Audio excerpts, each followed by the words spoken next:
جس نے یہ وظیفہ پڑھا خالی دامن نہیں رہا۔ ایسا وظیفہ جسے پڑھنے سے اللہ کی مدد آپ اپنی آنکھوں سے دیکھیں گے، آپ کی جو بھی ٹینشن ہے وہ ختم ہو جائے گی۔ ایسا کمال کا وظیفہ ہے، اور یہ وظیفہ بہت سارے لوگوں نے اپنی کتابوں میں لکھا ہے۔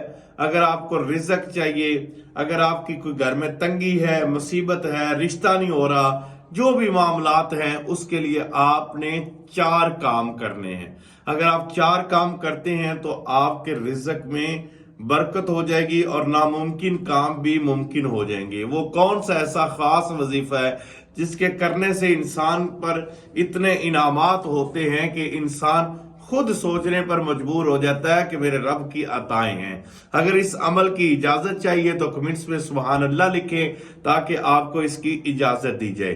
اور ایسا خاص وظیفہ کون سا ہے جس کے پڑھنے سے انسان کی ساری پریشانیاں ختم ہو جاتی ہے؟ 4 آپ نے عمل کرنے ہیں، 4 عمل۔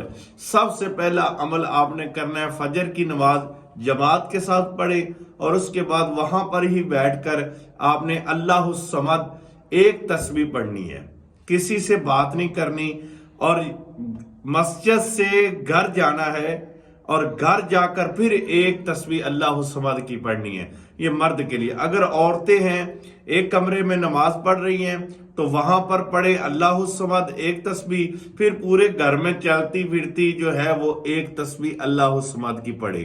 دوسرے نمبر پر جو عمل ہے وہ ظہر کی نماز کے بعد، اور یہ 21 دن کا عمل ہے، یہ سارا جو میں آپ کو بتا رہا ہوں 21 دن آپ نے گھر میں یہ کام کرنا ہے۔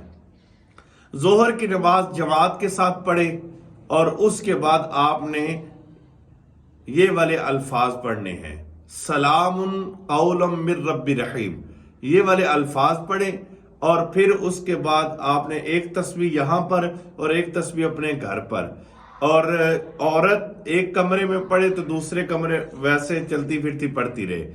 تیسرا جو عمل ہے وہ یہی ہے کہ آپ نے یہ والے الفاظ سورۃ الشعراء کی آیت نمبر 19 آپ نے ہر وقت چلتے پھرتے کم از کم 100 مرتبہ اس کو ضرور پڑھنا ہے۔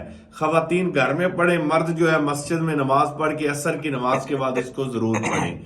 مغرب کی نماز کے بعد آپ نے نماز اوابین کی 6 رکعتیں پڑھنی ہے، نماز اوابین کی۔ اس کے بعد دعا کرنی ہے، انشاءاللہ تعالیٰ آپ کے تمام مسائل حل ہو جائیں گے۔